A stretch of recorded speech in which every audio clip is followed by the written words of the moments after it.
wabarakatuh. Apa kabar semua hari ini? Semoga baik-baik saja ya. Nah, untuk video kali ini saya akan menjelaskan faktor-faktor yang mempengaruhi dari proses pertumbuhan dan perkembangan. Faktor eksternal sudah pernah saya jelaskan di video yang sebelumnya ya. Untuk yang sekarang, saya akan menjelaskan tentang faktor internal yang akan mempengaruhi dari proses pertumbuhan dan perkembangan. Faktor internal itu sendiri ada dua ya. Yang pertama yaitu faktor secara genetis dan yang kedua yaitu faktor secara fisiologis. Kalau faktor yang secara genetis yaitu faktor yang diturunkan dari induk ke anakannya. Sedangkan kalau faktor fisiologis inilah yang akan kita jelaskan ya. Nah, faktor fisiologisnya ini utamanya adalah hormon. Kita mulai aja ya. Nah, yang pertama adalah hormon auksin. Hormon auksin berperan dalam pertumbuhan untuk memacu proses pemanjangan dari sel. Nah, prosesnya ini, adanya hormon auksin ini yaitu di bagian ujung batangnya dan di bagian ujung akarnya. Ini paling banyak auksin. Dan jika terkena cahaya matahari, auksin menjadi tidak aktif. Mengapa seperti itu? Gini penjelasannya. Nah, hormon auksin ini akan bekerja pada lokasi, tergantung dari lokasi si matahari itu sendiri ya. Nah, ini ada ilustrasinya. Yang pertama, apabila, ini tumbuhan ya yang warna hijau ya. Nah, ini apabila si matahari lurus dengan si tumbuhan, maka hormon auksin akan di sebelah sini ya, di bagian atasnya. Dan ini bisa mempengaruhi dari pertumbuhannya. Sedangkan apabila hormon auksin ya, matahari terletak di bagian sampingnya, maka bagian samping ini yang terkena cahaya matahari, dia akan terhambat pertumbuhannya. Kenapa terhambat? Kamu lihat di sini hormon auksinnya. Hormon auksinnya itu bertumpuk pada tempat yang tidak terkena cahaya matahari. Karena banyak di sini hormon auksinnya yang tidak terkena cahaya matahari, sehingga pertumbuhannya akan semakin cepat. Nah, pertumbuhan yang cepat ini mengalami yang namanya elongasi atau pemanjangan sel. Dan yang bagian yang terkena cahaya matahari yang sebelah sini, ini tidak mengalami pertumbuhan atau terhambat pertumbuhannya. Kenapa? Karena tidak ada hormon auksinnya. Oke, saya jelaskan melalui tumbuhan ini ya. Mudah-mudahan kelihatan ya.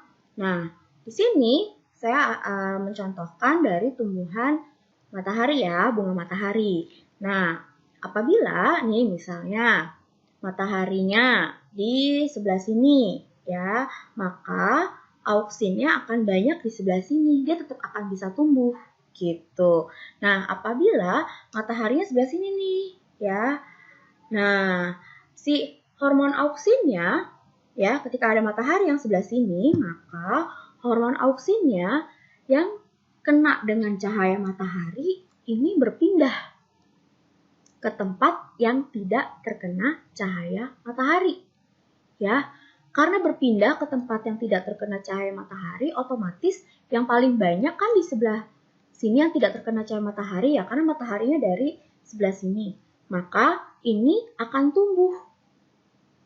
Kalau yang terkena cahaya matahari gimana? Kan nggak ada auksinnya. Atau mungkin ada auksin tapi jumlahnya sedikit gitu. Bisa tumbuh tapi terhambat. Lebih cepat yang tidak terkena cahaya matahari. Maka dia akan tumbuhnya seperti ini, membengkok. Karena tumbuhannya ini tumbuhnya membengkok, maka yang kita lihat adalah seolah-olah si tumbuhan ini suka dengan cahaya matahari. Padahal tidak. Padahal karena ada cahaya matahari, tumbuhannya terhambat. Tapi kalau yang ini enggak ya,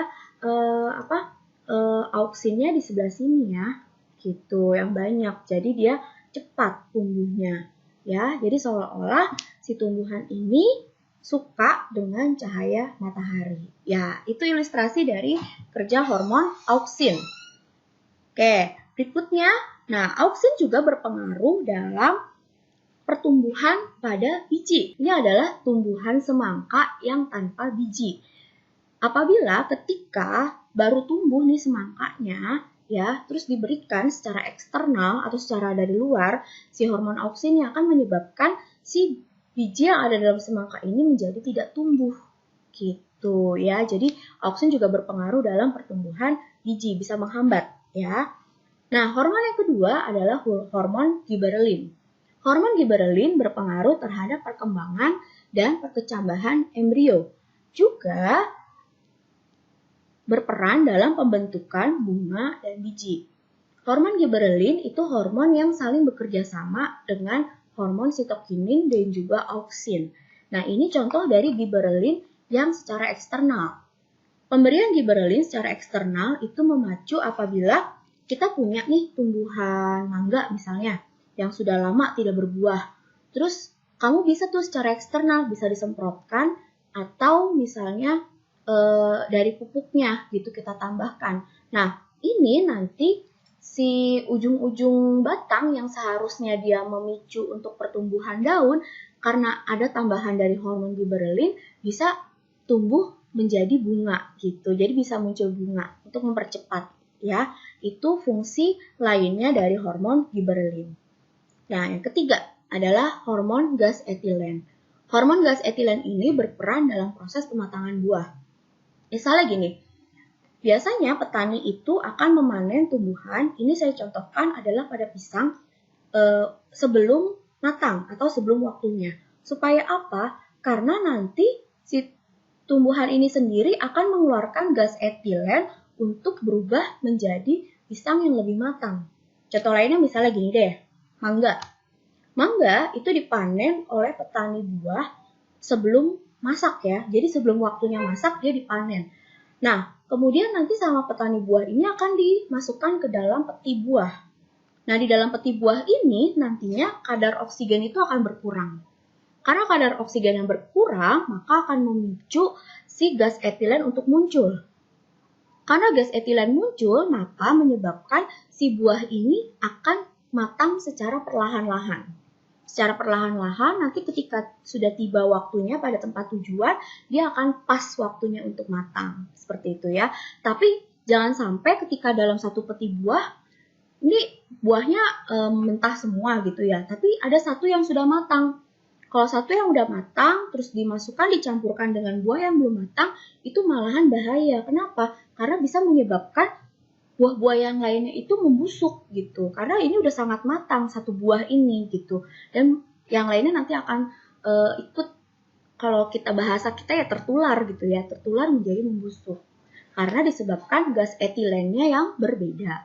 Nah, gas etilen ini juga bisa kita manfaatkan. Misalnya kamu juga punya mangga di metik gitu ya, belum matang. Terus kamu masukkan ke dalam beras. Nah, di dalam beras ini juga sama. Kadar oksigennya menjadi berkurang. Karena berkurang menyebabkan si gas etilen itu menjadi muncul atau keluar dan si buah ini menjadi cepat matang. Gitu ya.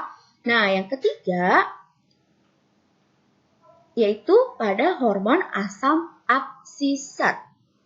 Hormon asam absisat ini berfungsi untuk mempertahankan tumbuhan dari tekanan lingkungan yang buruk dan mempercepat rontokan daun. Jadi, pada ujung, misalnya gini, ini ada tumbuhan. Nah, hormon asam absisat itu biasanya adanya di pangkal daun, di sini ya, di pangkal daun. Nah, karena ada di pangkal daun ini, menyebabkan misalnya kondisi lingkungannya tidak memungkinkan untuk si tumbuhan ini tumbuh, misalnya kadar airnya sedikit. Karena kadar air sedikit, dia jadi tahu, oh ya udahlah dikeluarkan nih asam absisatnya. Pas dikeluarkan asam absisatnya di sini muncul, jadi air yang dari tanah dia tidak bisa masuk ke dalam daun karena dihalangi oleh si hormon asam absisat. Nah, karena dihalangi, oleh karena itu si tumbuhan menjadi kekurangan air. Karena kekurangan air, maka si daun ini nantinya yang tadinya berwarna hijau akan berubah menjadi kekuningan, bahkan kecoklatan sehingga menjadi gugur. Ya, seperti itu cara kerja dari hormon asam absisat. Nah, ini biasanya banyak juga pada tumbuhan yang hidup pada musim 4 musim ya, misalnya ada musim gugur gitu. Ini contohnya pada gambar. Jadi sama cara kerjanya. Si hormon asam asisat ini adanya di bagian pangkal daunnya, ya, menyebabkan dia menghalangi lajunya air ke dalam si daun gitu. Berikutnya yaitu hormon asam traumalin, yaitu berperan dalam proses regenerasi sel apabila tumbuhan mengalami kerusakan jaringan atau terluka. Nah, ini contohnya adalah pada tumbuhan karet. Tumbuhan karet ini yang kamu lihat, ini bagian batangnya akan disayat untuk mengeluarkan getah. Nah, pengeluaran getah ini ya si tumbuhannya ini mengalami yang namanya trauma. Makanya dia mengeluarkan hormonnya yaitu hormon asam traumalin. Bekas sayatan ini yang tadinya untuk mengambil getah nantinya akan mengalami yang namanya regenerasi. Regenerasi itu adalah pembentukan dari jaringan yang baru. Nanti akan tertutup lukanya, tidak akan menjadi seperti ini lagi gitu. Tapi kalau ini untuk dimanfaatkan ngambil karet ya, berarti nanti dia akan membuka sayatan lagi di tempat yang lainnya. Tapi untuk semua jenis tumbuhan juga sama ya, memiliki asam traumalin untuk menutupi bekas luka yang ada. Hormon yang berikutnya yaitu hormon sitokinin. Hormon sitokinin tadi sudah saya jelaskan di awal, dia bekerja sama dengan giberelin dan juga auksin, yaitu dalam proses pembelahan sel dan juga pertumbuhan. Jadi adanya di mana? Yaitu adanya di bagian ujung-ujung akar sama ujung-ujung batang yang memang masih memiliki jaringan meristem. Jaringan meristem itu jaringan yang aktif membelah. Nah, yang terakhir adalah hormon kalin. Hormon kalin ini mempengaruhi dari berbagai pertumbuhan pada tempat-tempat tertentu. Ini contohnya, rizokalin berasal dari dua kata ya, rizo dan kalin. Rizo itu artinya akar, berarti dia mempengaruhi pada pertumbuhan akar. Kaulokalin. Kaulo artinya adalah batang, berarti mempengaruhi pada pertumbuhan batang. Filokalin. Filo itu artinya adalah daun, berarti mempengaruhi dalam pertumbuhan daun. Dan antokalin. Anto yaitu artinya adalah bunga, maka untuk mempengaruhi pada pertumbuhan bunga. Oke, itu merupakan faktor-faktor internal yang mempengaruhi dari proses pertumbuhan dan perkembangan. Apabila dari kalian masih banyak yang bingung, masih ada yang kurang dimengerti, boleh kamu isi ya di kolom komentar. Nah, sekian penjelasan dari saya. Wassalamualaikum warahmatullahi wabarakatuh. Selamat pagi semuanya.